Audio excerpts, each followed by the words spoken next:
Hello, kidney warriors. James here from Dadvice TV, your online kidney health coach. And this is another episode of Dadvice TV Live. As a matter of fact, this is an extremely special episode. We are going to talk about how or helping people find a living kidney donor, helping give people the gift of life. Something that is just absolutely incredible to do. And I have a special guest here. He's been here before to talk about this amazing new program. But before we get to that, I have a short video. I want you to sit back, pay attention, maybe even grab the tissue box for this video. It's very powerful, and then we'll talk about it. I know that you don't know me, but I'm sick, and you could help me. In a fog, a cloud. In a deep, dark depression for about the first 6 months. Nausea. I'm feeling scared. Crampy. Some days I come home, I'm sick. And I'm feeling pain. Frightened. I'm in the bed all day. Blood I feel like pressure. I'm overburdened on My mouth tired. I can't even chew to eat. That's Not hard. just that, Vomiting. but just existing. You understand? Just existing from day to day.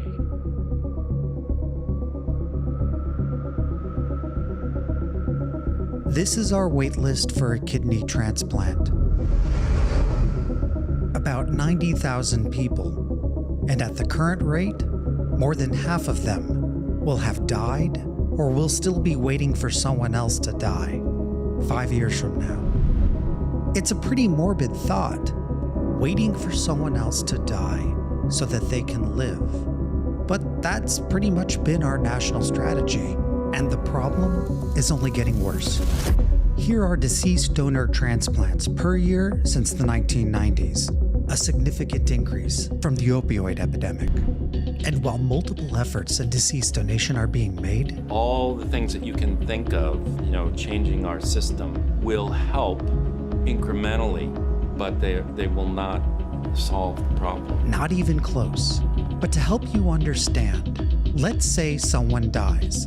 If they die in the correct way, usually by brain death, and if their body is reached by first responders in time to bring them back to the hospital and keep their blood circulating, a frantic race unlike any other begins.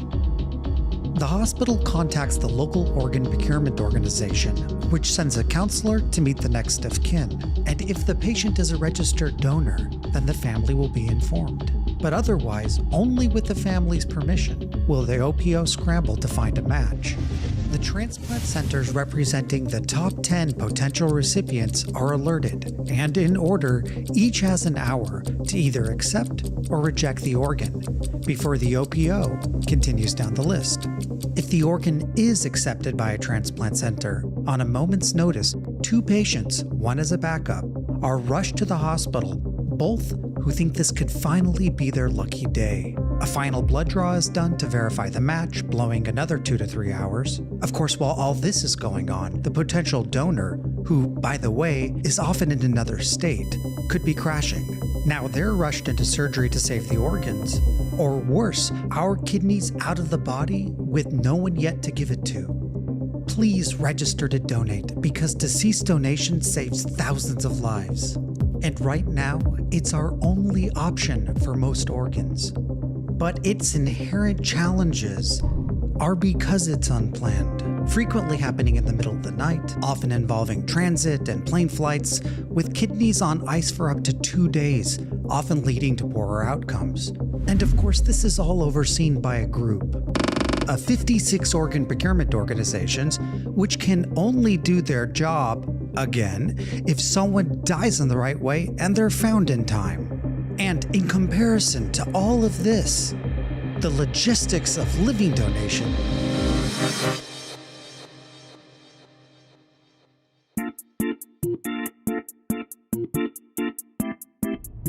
even though living donation is safe, completely planned, scheduled at a convenient time, with kidneys that last on average twice as long as those from deceased donors, and it allows patients to stop waiting for someone else to die. we haven't prioritized it. Over the last 2 decades, living donation has actually gone down. And that's despite our population increasing by 43 million people. And this all perpetuates a myth that there is a shortage of organs. Our potential donor pool of 258 million adults in the United States. Just for argument's sake, let's remove those over the age of 65, then the 40% that are obese. The question then becomes, how many of the remaining would donate a kidney if they knew there was a need? And as it turns out, a 2019 study by the US Department of Health looked at this very thing. It found that 86% of respondents would donate to a family member, 54% would donate to an acquaintance, and 45% would donate to a stranger. But again, just for argument's sake, let's say that the study is totally flawed, and after learning more, we learned that only 1% would donate to a stranger. That 1%, which assumes only strangers can donate, would still leave us with 6 times the potential donors we'd need to transplant the entire wait list.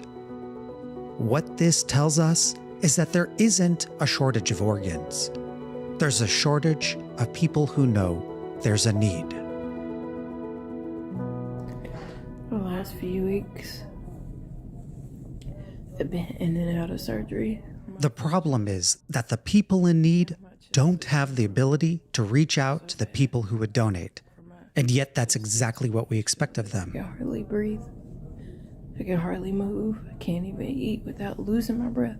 Think about how hard it is to find a new job, the endless hours of writing cover letters, the emotional and mental toll. But now, imagine trying to do that when you're chronically sick, with no clear place on even where to begin, and instead of a job, asking someone to go through surgery after you've already been rejected by your closest family and friends. Something has to change. I need a donor. I need one now. Now throw in that over half of dialysis patients are over the age of 64 and often lack basic computer and web skills. You could argue that the odds of a patient having the energy, mindset, and skills to do all of this is less likely than getting a deceased donor. And the numbers show. But is it possible that we're thinking about this all wrong? That we've limited ourselves to applying a medical solution to a problem that medicine alone can't solve? We live in a country where brands spend millions to get their stories out, but we do nothing to give patients a voice until now. I think let's just start off by saying, this is your team. This is not my team or Jen's team. We work for you. Exactly. In January of 2023, we started a social experiment we call Another Chance. Like the marketing wing of a company, we ran pro bono campaigns for patients in need of a donor. The premise, if patients could share their story, would potential donors step forward? We produced media. I would be so grateful if you shared my story. And instead of paying for advertising, we mobilized their closest family and friends, people we call advocates, to help share their story. And it turns out, if you're organized and given a voice, a story can spread far. Compared to those that didn't have help, the difference in views and people who clicked to learn more about donating was stark. In the end, not only were lives saved, but we learned a ton along the way. Most notably, some patients will have few to no advocates.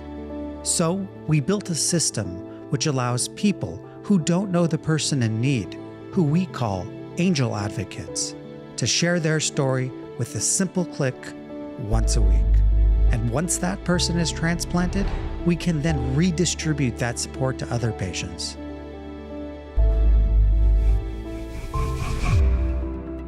We need your help.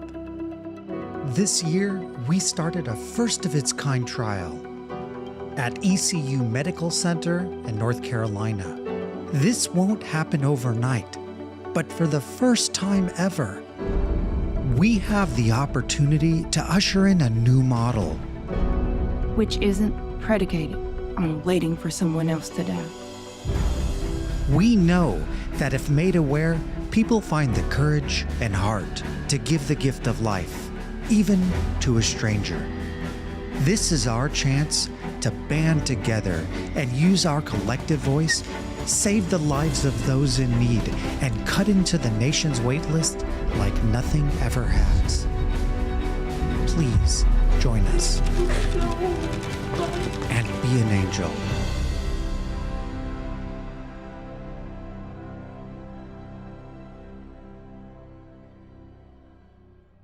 Wow. Such a powerful, powerful video.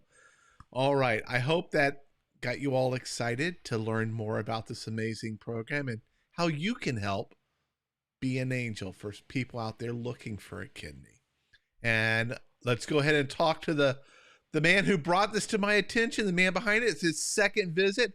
Please welcome David Krissman. Hey, David. How you doing? Everybody. Hey, good. I'm so grateful to have the opportunity to chat with you and to get my voice out to your viewers. So I really appreciate it. Fantastic. Glad to have you here again. So let's go back to the beginning, like way back in the beginning. Way back in the beginning. This is the second thing that I've seen you do that helps drive awareness about kidney disease, the challenges with dialysis, shortage of organs and all. What got you involved with CKD? So this basically just, so when I was actually in my 20s, if I'm going to be very, very honest, which I will, I had a very debilitating condition, and it still has never been diagnosed. But what they found was that, my liver enzymes were elevated, and, I'm not a heavy drinker. They did the $1 million workup, almost like they would for a donor, I would say. I was just debilitated for a year and a half. They finally figured out a medication that I use off label, very, very minor dosage, that basically gave me my life back. But for about a year and a half, I couldn't do very much. And so that was the first, experience of what it feels like to have a chronic condition. And then some years go by. I went to film school, and still doing fine to this day. But I learned that I basically, sorry, I was just reading the comment. That's my dad. Thanks, Jim. So, I read an article in the New York Times about paired exchange, about the swaps and kidney chains. And I did a huge deep dive into research. I wrote a screenplay, loosely based up on the accomplishments of the founder of the NKR. And through this process, I met a lot of patients and donors.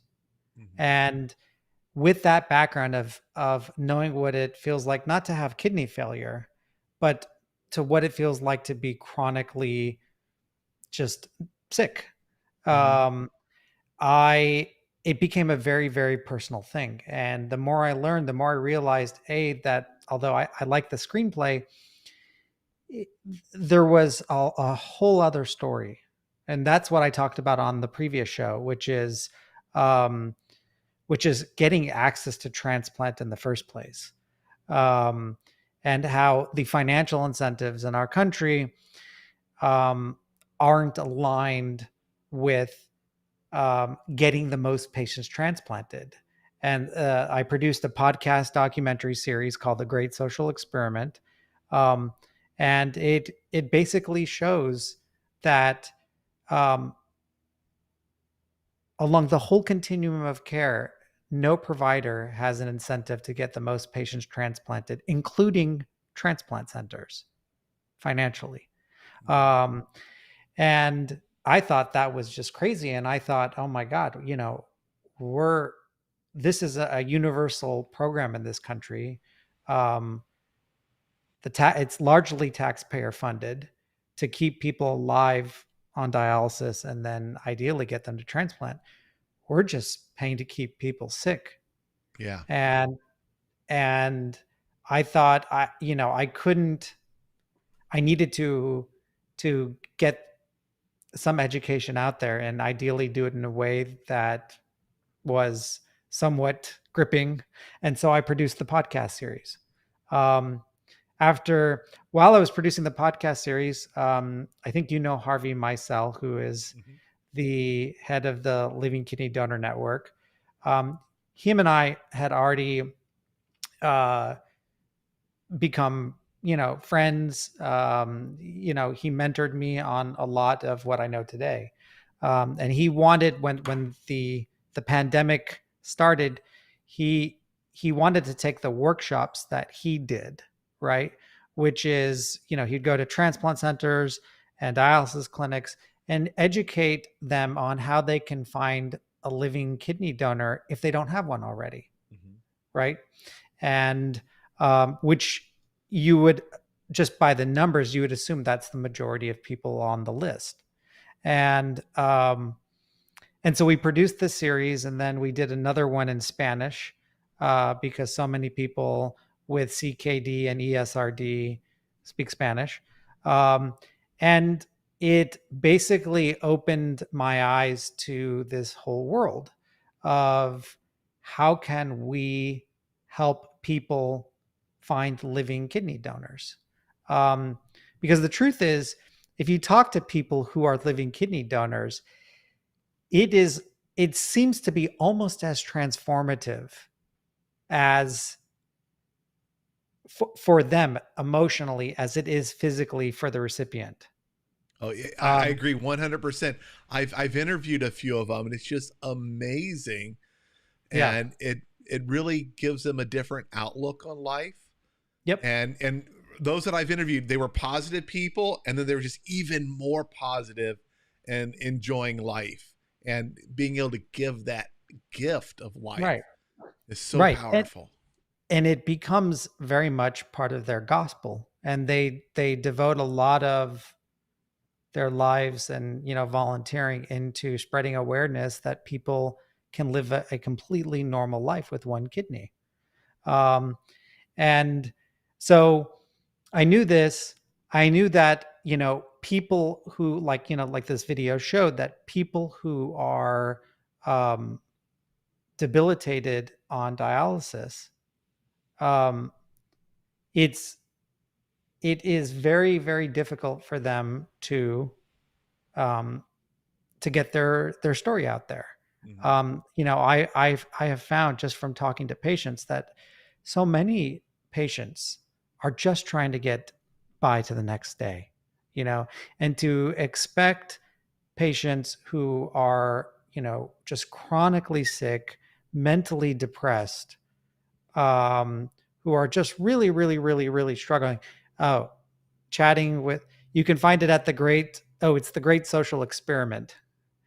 And it's at thegreatsocialexperiment.net. I don't know if I should be responding to these as they come up. You're good. You're good. We're good. Okay. Yeah, we're good. Okay. Yeah. So in any event, to think that somebody who's chronically sick can do a campaign to find a donor, because that's really what it is. It's getting your story and just basically information that you need help out to a larger audience in your community and to the general public. But to expect them to do that, I liken it to being bedbound in chronic intractable pain. And the doctor calls you and he says, "Hey, guess what? I've got a medication. It's going to make you feel all better. And all you have to do is walk to the pharmacy 2 miles away. It's just never going to happen. And while some patients can, somehow have the skill set with, storytelling and media, video, audio, all of that. And they have family and the support system that can help them. A lot of people don't. And I would say the overwhelming majority don't. Right. And so what we end up doing is we end up having patients basically get evaluated for a transplant if they get that far. And then if they're admitted to a program, the surgeons and the social workers, will tell them, hey, your best chance of having a really good outcome and your best chance of survival is to find a living kidney donor, because the wait in, whatever state could be 5 up to 10 years. Right. And I'm in California, and it's a pretty long wait. And so if the average life expectancy on dialysis is, 4 years, which that's what it is in this country, depending on how sick you are. If you're in a state that has a 5-year wait list, well, just do the math. Yeah. It's and so we end up telling these patients to try to find a living donor when they don't have the ability to do it. And so about shortly after, I think kind of shortly after or right around the first time we spoke, I started to basically take everything that I learned from Harvey Meisel and his workshop and the video series we did, but try to put it on steroids, which was essentially, okay, all these people, they don't have the ability to share their story with a larger audience. Okay. I have this skill set of filmmaking and storytelling and all that. And I think the storytelling is really critical, because you got to tug at those heartstrings. You got to get their attention, tug at the heartstrings, and show them that they can change someone's life to get them to make that next step. Right. And I mean, we're not Hollywoodizing, any of this. These patients are the ones that are, we're doing it under their guidance. And, certainly I know what storytelling is, but, to be chronically sick and to, lose your social life, lose your job, whatever it may be, to feel crummy all the time. That's a real experience that no amount of that you don't need to Hollywoodize. Right. And so what we do is capture it. Yeah. And so I thought, well, what if I just do this all for them? Right. They have enough on their hands. And they're dealing with enough. It's not like if you go into a hospital with a heart condition, the surgeon will be like, hey, can you hold this tool for me? Or, for whatever reason, transplantation is the only field in medicine where the hospital can't be a one-stop shop. And, normally speaking, I mean, certainly like you have so eloquently so many times said, your diet matters, but that's not really something that you do at the hospital. Right.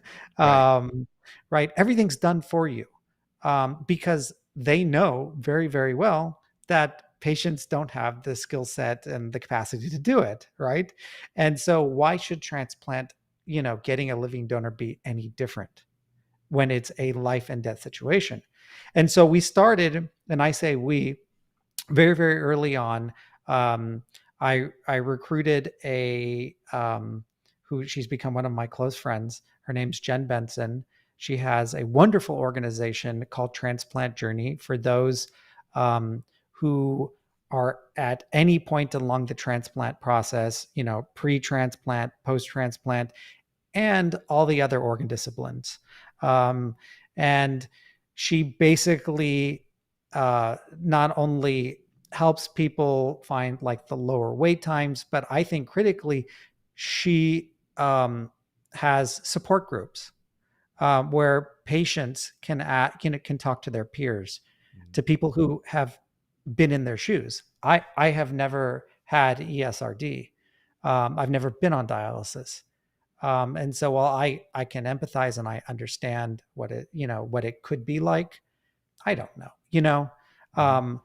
and so she does that anyway. So I bring her in, and I ask her if she'll come in and join me, and she says, yeah, I'll help you with this project. And we started with one patient, and then we grew, and over the course of, I'd say, a year, we had some success. We learned a whole lot, and we collected data, and we were then started to contact transplant surgical directors all across the country, showing them, here's what we're doing. Is this something that your hospital would want to do? As a pilot program. And eventually, we, multiple parties, multiple transplant centers started to say yes. And so right now we're at ECU, Eastern Carolina University in North Carolina. There's a pilot program going. And then we should be in Jefferson, 3 transplant centers in Pennsylvania. And those are just transplant centers. We have a whole group of original patients, the original group that we helped pro bono up until that point, which of course we still do work for as well, just like the other ones. And so we have a bunch of patients that we're trying to help. And everything is done with their guidance. We don't post anything, no video, no photo, no anything without their approval. Mm-hmm. But we run these campaigns for them. But they're really, in the driver's seat, because nothing really happens without them. And so one of the things, and this is why I contacted you originally. One of the things that and this is what the video, goes into. One of the things I noticed well before we started doing any pilot program, when it was just us and a group of patients that we were helping, is that for whatever reason, and to no fault of any patient, some patients will have more support than others in terms of getting their message out into the public. You could do everything right. You can do everything we tell you to do, in terms of best practices, with sharing your story, etc. But for whatever reason, there are some people. So imagine having, say you have one friend, for example, on Facebook, mm-hmm. right? And that friend has 100,000, or let's go hundreds of thousands of followers like you do, right? And then you have another friend that has so that one person has one friend, and then you have another friend that has 10 followers. Has 10 friends, but each of them only have 10 followers. Mm-hmm. You'd be like, well, talking to James and getting James to share my story would give you a lot more bang for your buck, right? And so that was the impetus for the Angel Advocate program, because what we do, as the video says, is that we mobilize their family and friends, people we call advocates. And in the case of these transplant centers, we actually fly in. We put on events for them that's organized by the patient, where people can understand, for really often the first time, what their loved one is going through, whether it's their friend, family. We show them the video we produce for them. And we tell them, look, if you want, Jim or whoever else to be alive 5 years from now, we need to get their story out there. And if we do, we think Hi, Omar. We think that that the likelihood of them finding a living kidney donor will increase exponentially, Yeah. right? And the odds are in their favor based on the data, the number of people willing to donate to a stranger. Yeah, I really do think that we don't have a shortage of organs. We have a shortage of deceased donor organs. And that's why people are waiting. And they're waiting for someone else to die. But we threw events for these patients where sometimes, 50 of their family and friends would come, and they all leave with an understanding of, oh my God, I never knew. Right. And fired up and ready. One of our patients, her main video, which we put on her webpage, her microsite, which we host, had hundreds of thousands of views. Yeah, which is crazy. And then you have some other patients, again, through no fault of their own, just don't have that reach. And it's not that their webpage or their video is any less compelling. They're sincere. These patients have so much courage because nobody in their right mind would want to do this, right? Nobody in their right mind would want to, if they didn't need to or if they weren't desperate, put their health information out to the general public and have hundreds of thousands of people see this. Yeah. I mean, and so that's what it requires for this program. And I can tell you there are people that don't want to do that. And some of them will come back 6 months later and say, hey, can I still do it? Because it's just, dialysis is not easy. Mm-hmm. I'm losing my voice. But yeah, so what we've done is to try to help these patients that don't have the support to share their story is to recruit people that don't know them, who we call angel advocates. Mm-hmm. And they can sign up at thegreatsocialexperiment.net. And what will happen, hold on, I'm going to just quickly take a sip of water. Yeah, sure. No problem. I'm going to put the website up here on the screen for those that want to go. We already had a few people who have visited while we've been streaming. Oh, wonderful. That made a difference.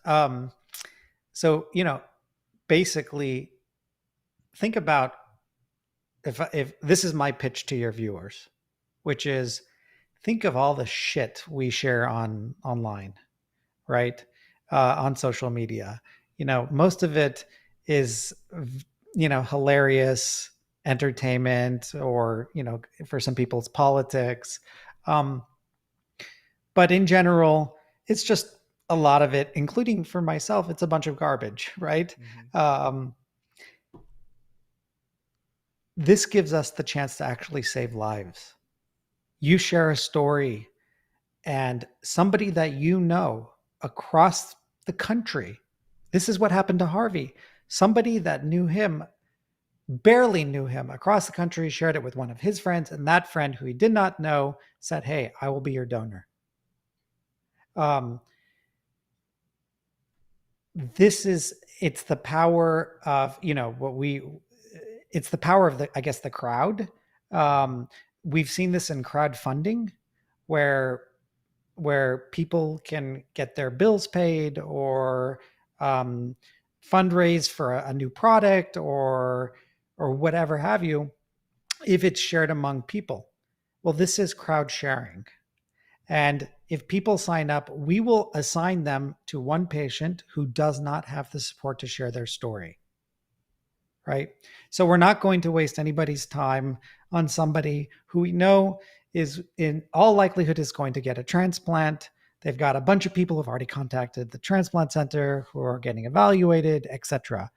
This is for people who because we know based upon web traffic, our relationship with the transplant center, and we also have the same list that the transplant center does with the prospective donors. So we know how successful at any given time a patient's campaign is, right? And so then we can say, okay, well, maybe nobody, sorry. And while you're doing that, what I really like about it, besides helping people, is the sharing. Right. No, people don't go to YouTube and search who's looking for a kidney. That they don't come across the videos that way. Right. But they see their friends' feeds. They see what's being shared. And, I've seen my wife just scroll, Right. sitting on the sofa. We're trying to watch a movie. And she's already checked out, but she's scrolling and looking at feeds on social media. And I love the idea of having the angel advocates and the family, the friends of the person looking for a donor, having their story shared that way, because then it's more likely, in my opinion, to be found. Oh, 100. You're absolutely right. 100%. It is, it's giving people a voice, right? And these, an angel advocate doesn't know the patient, but I mean, if you think again about all the things that we share on social media, this is probably one of the best things that you could possibly do, which is to try to save somebody's life. And it literally could be you who shares it, and then somebody that you haven't talked to in years sees this video. And so what happens is they sign up, and then they're essentially part of an email list, which they can unsubscribe from at any time, but they will be tasked to help share once a week. This is literally just once a week, 2 minutes. So we upload the media already. Then we send links out to that media, whether it's on Facebook, Instagram, LinkedIn, and all they have to do is click on that link and press share. It's very, very, very fast. But when you do that, even though it doesn't take much of your time, it can make a profound difference to the patient. They're already being, courageous by sharing their story. We show what it's like, people on dialysis, people in the hospital. A lot of our videos feature people crying because, so I would say, it's courageous of them to do this. It's cathartic for them. Something that, we learned kind of recently is that a lot of people on dialysis, and I'm sure a lot of your viewers can relate, they don't feel well, and nobody else in the outside world understands how they feel. Yeah. Right. And so for the first time since they got sick, they're able to express themselves. And in a way that their own community now understands. And for some of these patients, they've kind of described it as a huge weight lifted off their shoulder, which is pretty cool. But some of them, like I said, they just need that help. And I know that if we all work together, we can cut into it's definitely not going to happen overnight. But if we start this movement where we all work together to get these stories out there, we can dramatically make a dent in the wait list for a kidney, which helps those people who, aren't going to get a living donor too. Right. Right. Because now there's less people ahead of them. Exactly. So you're moving up so many people. Exactly. So, whatever, if you are on dialysis now and you're not being evaluated for a transplant center, by a transplant center, you can help your fellow warriors by sharing their story. And you can also learn about maybe how to tell your own story too. You can copy us. Yeah.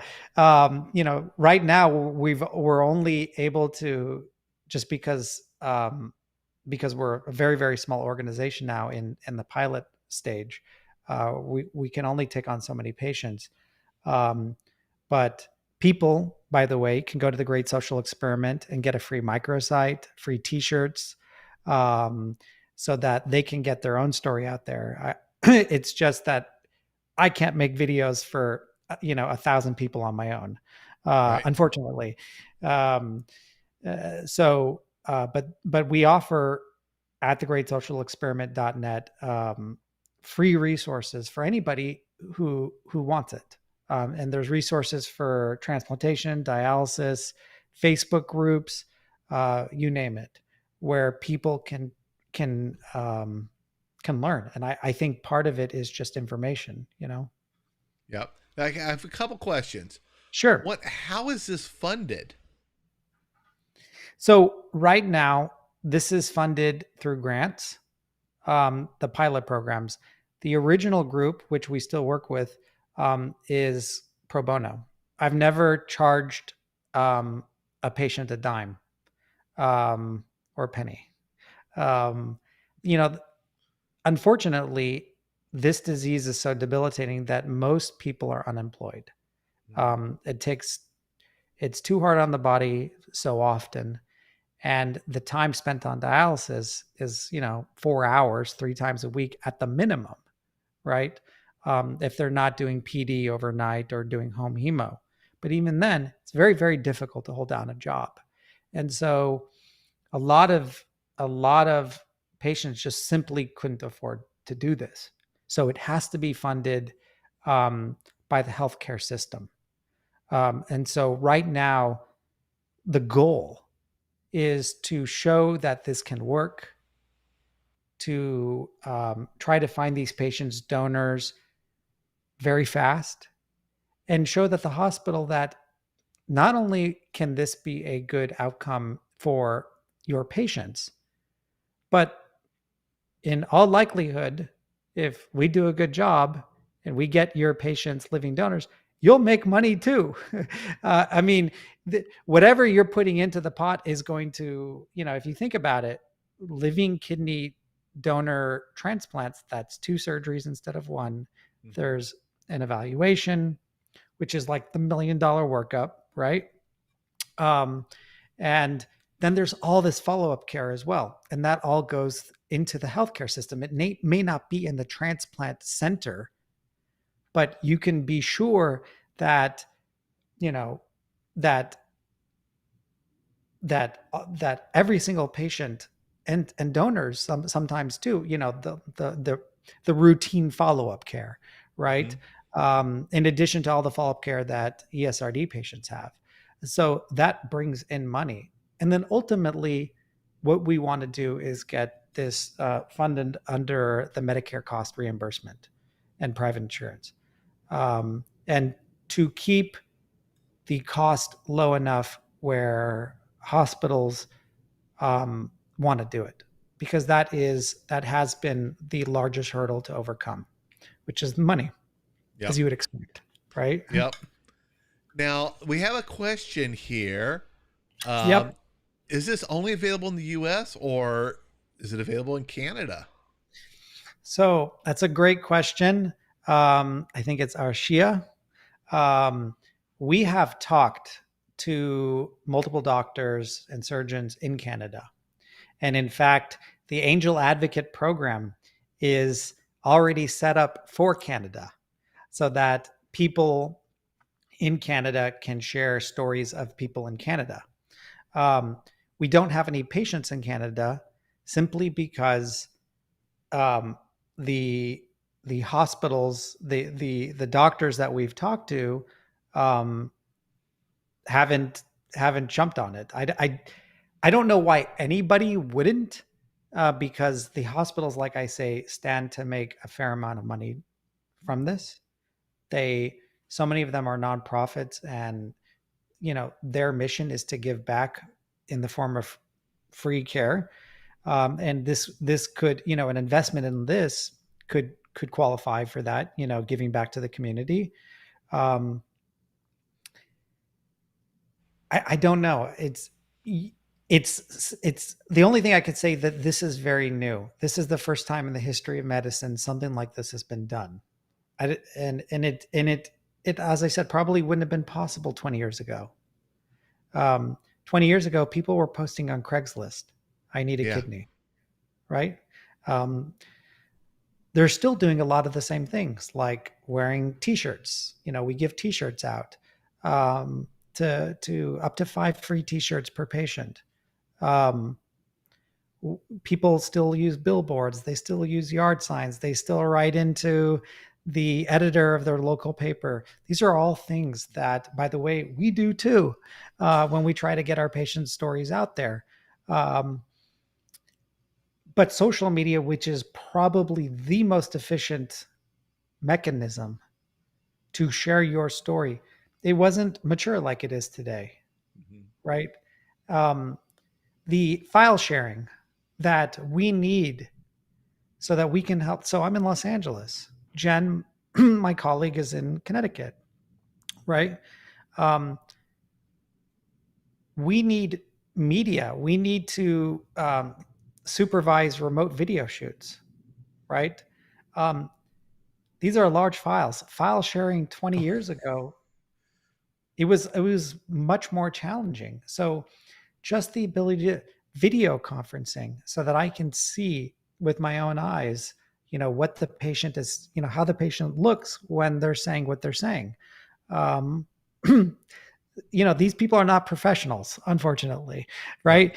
And so sometimes they're not looking into the camera, right? And so it's not like we're Hollywoodizing anything, but there's simple things that, just to frame them properly so that, that their head, isn't all the way down here, et cetera, Chin right? cut off halfway. Yeah, exactly. Or, they're like this. A lot of these things wouldn't have been possible 20, 25 years ago, but they are. And because they are, we should do it. And so the only thing I could say about Canada is that call us. There should be no reason why they don't. But we haven't had any success yet in convincing various surgeons. Well, we have a good size audience in Canada. Matter of fact, I live just outside of Detroit, right? 35 minutes, and I'm in Windsor, Ontario, over in Canada. And the only reason it takes 35 minutes is getting across the border. Wait, do you commute? I go there about every other week. I run over across the border. My kids love it over there. There's great candies for them, but there's lots of regulars that listen here that are over in Canada. And one day I'm going to schedule some kind of meet and greet over there. Yeah. I mean, you should. And for those people in Canada that are interested, they should write their surgeons, their doctors, their nephrologists, their transplant nephrologists, send them, what we're doing, have them call us because we would love to be able to do this. The cool thing is that this is scalable. I am not the only person in the world that understands how to make a video and edit a video and work with social media and create graphics that are, reasonably compelling, right? This is scalable. And so we can absolutely work with transplant centers in Canada. In Canada, by the way, money is, I think there's not as much, and I could be wrong, competition, right? Among the transplant centers in Canada, because there's a universal system and, most everything is government funded. Whereas here you have a certain amount of maybe 10 transplant centers in New York City and they're all competitors when they shouldn't be. Right. And so there's I think that, and I could be wrong, I think that money should be less of a barrier, particularly because when patients get off dialysis in Canada, it's definitely 100% money that the country is saving, right? It's that the taxpayers are saying, as opposed to, a certain amount of people in this country that have private insurance. Yeah. Yeah. Wow. I'll tell you, this is just absolutely amazing. Let me see if there's any other questions we may be able to get answered in here.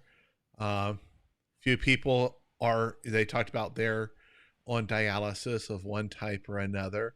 Right. My dad did ask, what are the requirements for being a living donor?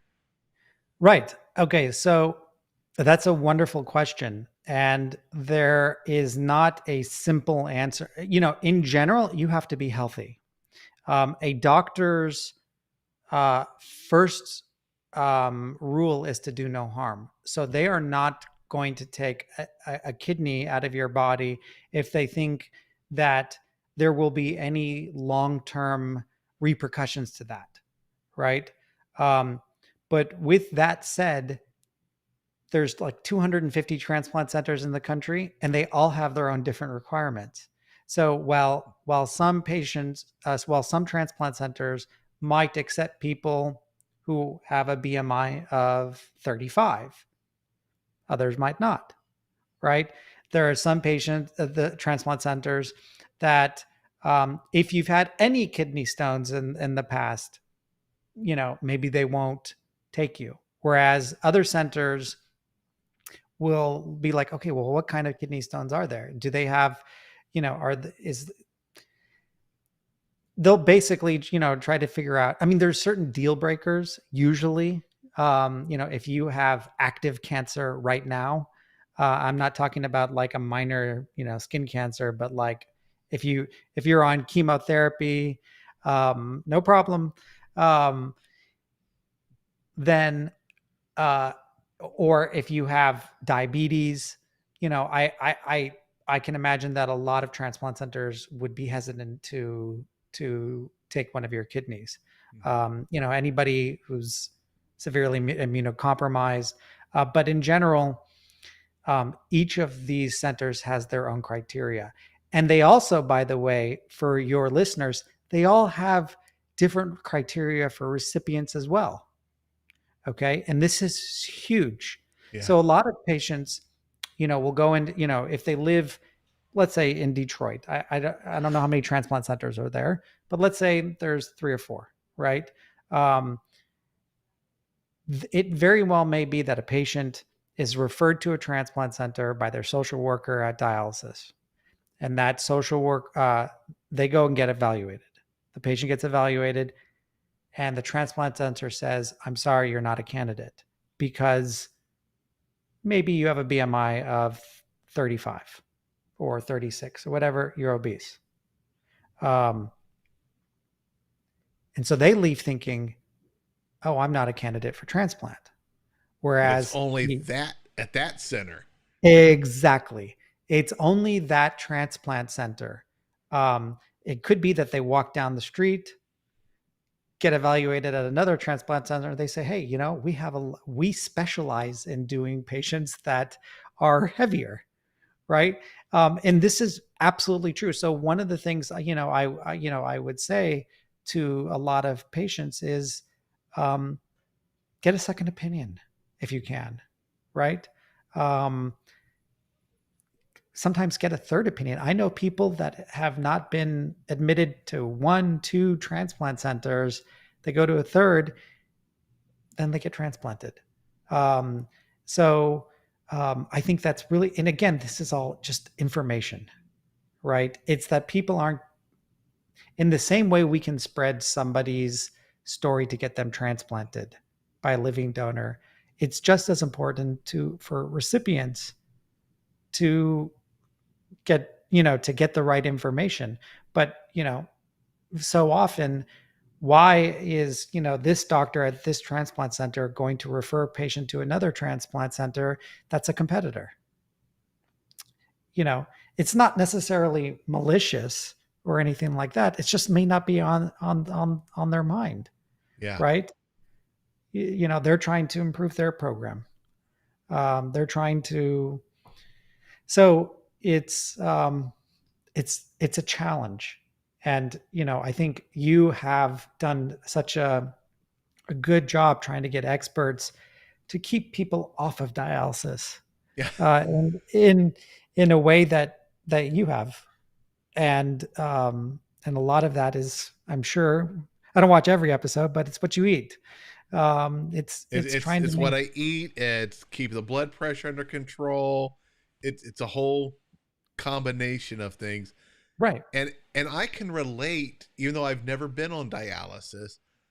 When you first get diagnosed, especially when things are not looking, your future's not bright, you feel lost, and we don't have the knowledge we need.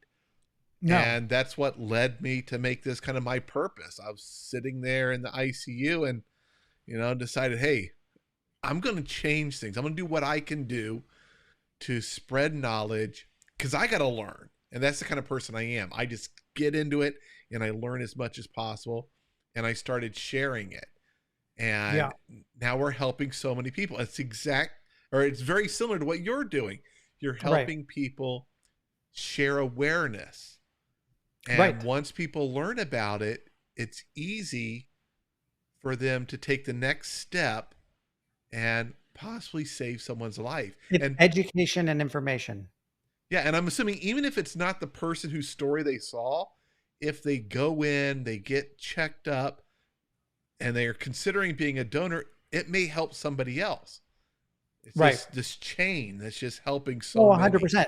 Also, deceased donation. Everybody should, if you are not a registered donor, you absolutely should, because again, kidneys, to some, to a degree, livers, both of those, both of them, not to some degree, both kidneys and livers can be donated, because your liver regenerates.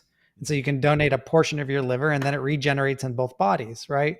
Kidneys, you can donate, but the heart, the lungs, the intestines, the majority of our organs up until now have to come from deceased donors. And so just getting registered to donate, if we're all gonna die one day, and the question is, can we make something? Can something positive come out of that? My colleague Jen, she got a deceased donor for her kidney and pancreas, and she was on oxygen in a wheelchair 7 years. Wow. Yeah. And now she needs less sleep than I do. She can do yoga. It's weird. It is a medical marvel.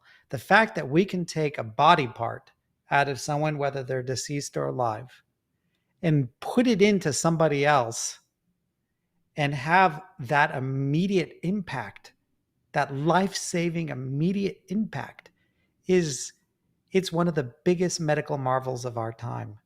And so that's what keeps me going, is that there is at least a solution. Transplantation, people say it's not a cure, and it's not.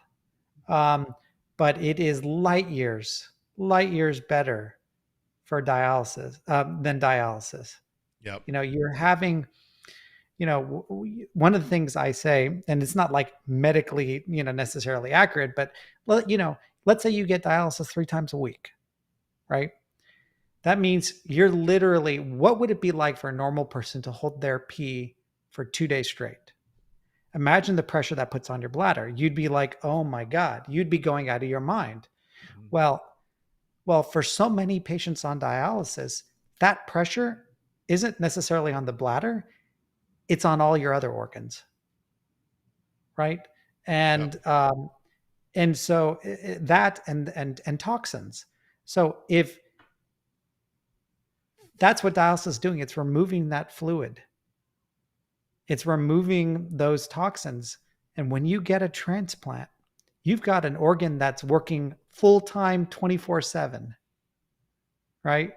You know, Yeah. for all those people who complain, I got to get up twice a night to pee, you're blessed, right? I'll tell you. So even myself, I do have to get up quite a few times at night to pee, Right. and I am thankful that I can still do that. And because I've spoken to so many people that they talk about how they actually miss that, and those that get a transplant, that is just amazing once they can go do that again. So I am always thankful at night. I get up like, hey, it's working. Right. It's liquid gold. Yeah. Liquid gold is what they call it. You know, and you know, with living donor kidneys, you know, the outcomes, as I say, they're on average, they last on average about twice as long as those from deceased donors, right? And so what you see in transplant centers, that liquid gold, the urine, often starts happening even before the surgery is done. You know, a spritz of urine or whatever it is, right? Whereas, you know, with some deceased donors, you know, depending on the situation, sometimes it can take, you know, a week or two for the kidney to wake up. Sometimes as long as a month, which is not to say, I mean, everybody should be a registered donor because it is life-saving. And there are some deceased donors that last longer than, you know, than those from living donors. But I would just encourage everybody who's listening. I believe in my heart that we are on the precipice of a movement that can really have an impact of helping so many people who don't have a voice, and saving so many lives. And we have the technology to get their stories out there. And of all the things to share, this is something that everybody should be proud to share, right? Yeah. Which is trying to give someone a voice that doesn't have one. And so I would encourage everybody, please sign up to be an angel advocate. We could use your help. There are patients that we're working with right now that can use your help immediately. Omar says it was a great show, very helpful for a long. Yeah. Yeah, we've got a lot of thank yous. I'm going to put, before we sign off, I'm going to put the URL right here again. It's in the show notes, everyone. So if you're watching on your computer, it's a little harder on your mobile device, but the description underneath the video, you might have to click more to open it up. The link to the website is right there, plus some of those stats from that video at the beginning. This has definitely been a very, very powerful conversation. And I would encourage everyone out there, go to the website, sign up. Let's help spread the word. Let's help give a bigger voice to those that are out there that are looking for a living donor. And, you know, let's help change some lives, you know, save some lives. Yeah. Which is just absolutely incredible. I'm grateful to be a guest. Thank you so much. You have a platform that you've done, you know, wonderful things with. So thank you. Hey, great to have you here. Love all the progress you're making, you know, helping to make a difference. You know, I hope, my plan before we sign off is to, when I retire, which I want to retire early, I want to retire in 2031. I have my future. I'm a planner. Okay. Yeah. End of August 2031 is when I plan to retire, before I am 60, not because I'm 62 or 65 or anything, but my plan is to open up some kind of facility where people who are diagnosed with kidney disease can come and learn about the disease, learn from a dietitian about meals, because we're afraid when we're first diagnosed. Everything, it seems like if I eat that, I'm going to hurt myself. So we're scared to death of everything. and have some nephrologists and other doctors, other kidney patients kind of take that scary part off and help those that have been diagnosed do what they can to kind of put the brakes on kidney disease, slow the progression, so that hopefully they may never ever need dialysis, especially if they can start early enough. That's my plan for my future. And it's similar to what you're doing. You're changing lives, and that's what I want to do. Yeah, I mean, I think that's wonderful. You could, you know, what you should, you know, can I have just? I had an idea. Yeah, sure. You know, you could have some of these. You ever have a dietitian who's also maybe a chef who can teach people, you know, how to make a meal? I want to have a chef.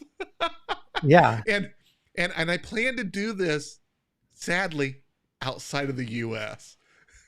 Okay, got it. I want to do it in southern Italy, where there's really good. You got the Mediterranean diet, you got the great weather, you got the fantastic beaches, almost like a little resort thing. Yeah, that's my plan. Yeah, I mean, you should do it, because that I feel that one of the biggest problems in our country is the way we eat, and this isn't. Look, we have so many processed foods in this country. Heavily processed foods. You know, we all need to treat our body like a temple. And we all need to understand that what we put in our body is going to directly impact how we feel, not just in the immediate future, but over the long term. Mm-hmm. And, you know, you're talking about the Mediterranean diet and, you know, fruits, vegetables. A lot of this is not taught to people. And a lot of people in this country, sadly, don't have much of a choice. It is not accessible. Yeah. So I think that's going to be one of the next big things in this country, which is, I know that like Michelle Obama was pretty involved in trying to bring awareness to it, but exercising and really what you eat. A lot of the worst foods taste the best. Yeah. And they're the cheaper ones. Right? Yeah. I mean, it's pretty crazy. So the incentives are kind of backwards too. We're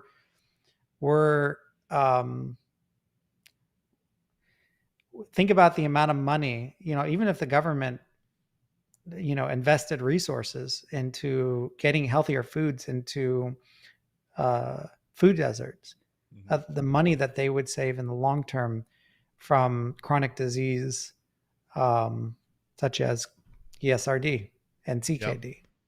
So, sounds like it's a good plan. Keep me in the loop on it.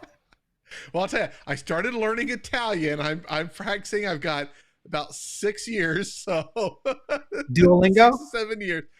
No, my daughter uses Duolingo. I use one of the other popular ones.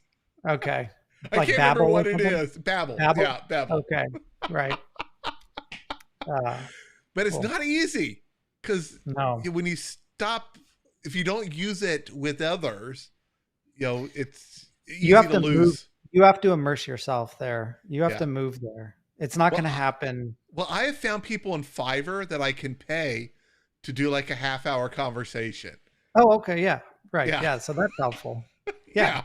I'm sure there's probably like meetups and stuff like that where, you know, where you can have a conversation with somebody in another, you know, language. Anyways, digress. All right. Well, thank you so much for joining, and thanks all of you out there for watching. I will be back tomorrow night with Dr. Rosansky. We are going to be talking about the one word that he always tries to get me to say that I have trouble saying, so I'm going to use the simple version. We're going to talk about what you can do to prevent hardening of your arteries. The word I always stumble over is whatever that word is. Yeah, exactly. I'm not going to try. Dr. Rowe knows I can't say it, and he loves to try to make me say it. All right, everybody. Thank you so much, and I'll see you in the next video. Bye, everyone.